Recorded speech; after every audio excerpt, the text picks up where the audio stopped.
Nikiriga na kimago kia kiumirite thoko ni Ntherwene na boni nyuma ya mwakuru umwe na riutira we Catherine Kanario gutiri murutira barabara ateto turoba we na njira kunyerwa nkingo na kisio gukirikanaga ni mukuru wawe Samuel Miriti utemete ntameje mantu ya umbete kuthira kikujirwa ni hospitali musinojo mawa Eliakim Sirigiti. Kuna mwili ya mwanamke mmoja iliweza kuonekana katika barabara ya Therone Kiuma Maram Road, ikiwa huyu mama amewawa kando ya barabara.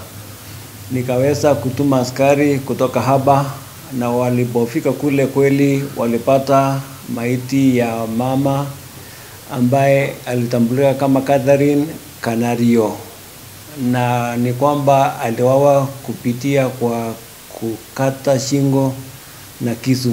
Huyu marehemu Catherine Kanario ni mama ya miaka 45 na bwanake hatujui sana miaka, lakini pia ni mtu mzee. Kuringana na hospitali arua kuuma ni nothuthuria bwao ikukie kiumaniti na ndose kimisi na aria Catherine aonekanite na mukuru wawe thoko-ini ya Ntherwene bakire ya into biao na nyumene banete musiju wao bonekana bakiretanira gathina ende nyumene bomba kuthurwa bakiathurania antu. Uchunguzi ilibainika kwamba mauaji yake ilitokea kuhusu mambo ya kifamilia, kwamba tarehe 22 yani ile usiku alienda kuwawa. Huyu marehemu alikuwa katika soko la Therone akiwa na bwanake ambaye anajulikana kama Samuel Miriti, na waliweza kukua kwa hiyo soko wakikula na kuburudika. Ilipofika mwendo wa saa 5, wananchi walitueleza kwamba hao wawili waliweza kuondoka kuelekea nyumbani kwao, lakini hapa kidogo kuna msoso ilitokea kati ya huyu marehemu na bwanake Samuel Miriti. Wakasosana kidogo na huyu bwanake akajaribu kupika huyu mama, so wananchi waliingilia na wakatenganisha hao, na hao sasa wakaanza kuelekea nyumbani hao wawili.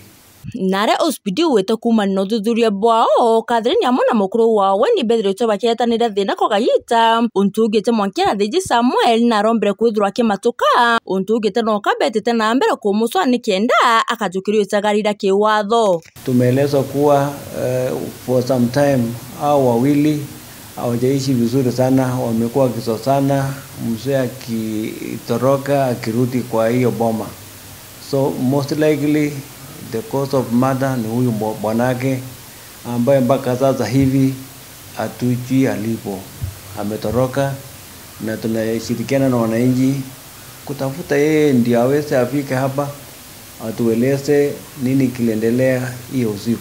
Hospitali musinojo mwana oritia kari bakaithura bakijukia atua njarene ciao yutumi thirikari irio ni kenda kwamba kuthurwa ikibatetheria. Nimekuwa hapa kweli for the last 6 months, na nimeona iko wananchi wengi hapa kidogo wanapenda kuchukua sheria mkononi mwao. Wakati bibi na bwana wamekosana, anachukua sheria mkononi mwake, anaumiza bibi, ama bibi anaumiza bwana, ama jirani anaumiza jirani mwenzake, labda wamekosania shamba. So ukweli ni kwamba vile nasemanga, hakuna haja ya kuchukua sheria mkononi mwako, especially kuua mtu, because the moment umeua mtu hauna hata wewe maisha ngine, we it is as good ni kama umekufa. Kiripotera Beta TV ndio ofisi ya hospitali musino mwande nege besao Beta Penzila.